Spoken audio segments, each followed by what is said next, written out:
everybody. Thank you for coming out. Really happy to have you here. We are standing in the middle of a congressional district, the 18th congressional district, that was drawn by Republicans in Harrisburg to make it impossible for a Democrat to win. But seeing all these faces out here tonight, I think we all know that that game is over, that that's not true anymore.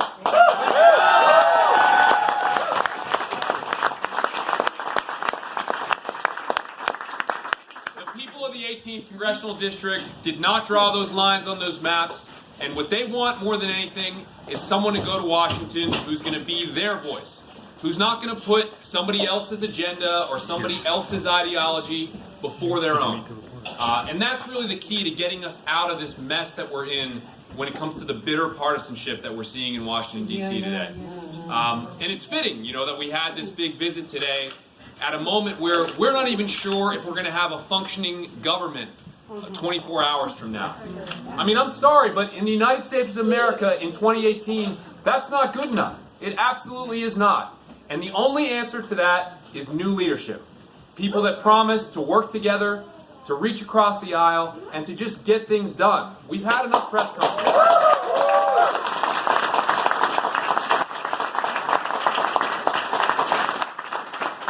But we have these congressional districts that are drawn a certain way to promote extremism, and that's what makes it hard to get everything done.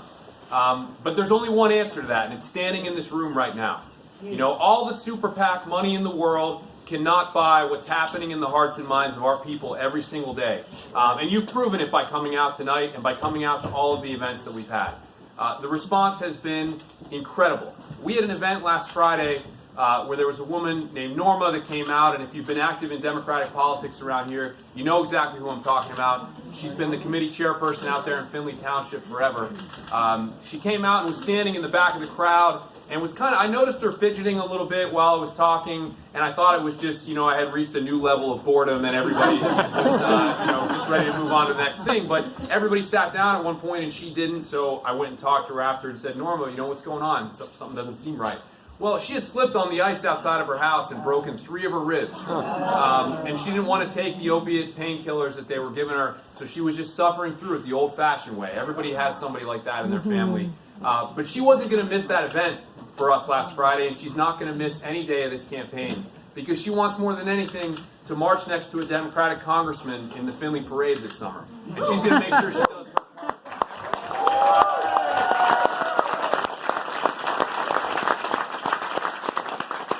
We've seen the same response all over this district, and the thing that has struck me the most is nobody wants to be recognized for it. Everybody just wants to pitch in and do their part. You know, it reminds me of one of my favorite stories, which is that when the World War II Memorial was built in Washington, D.C. Back in the 1990s, everybody knew about President Clinton and Bob Dole and how they worked together and got that done. But not everybody knows that the person who was in charge of actually building that memorial was a man named Jim McCloskey. And Jim was in his construction trailer one night, and somebody came to the door. It was a World War II veteran who had driven for 2 days across the country by himself. And when he got to the door, he handed Jim his dog tags from World War II. And he said, hey, I would just really like it if you would bury these underneath one of the pillars in the World War II memorial. You know, didn't want a plaque, no name, nothing special. Just wanted him to bury those dog tags right there under the pillar so they'd be there forever. And in fact, several veterans came to the memorial that year and did the exact same thing. And if you've ever served, if you've ever been part of something bigger than yourself, you know exactly what that story means with no explanation. Well, between now and March 13th, we're going to show the world what that means, because the people that are in this room, I know, are approaching this election the same way. Everyone's going to do their part. Everyone's going to knock doors. Everyone's going to make phone calls. And there's nothing that all the documents in the world can do to change that. So thank you for coming out. I'm going to hire you.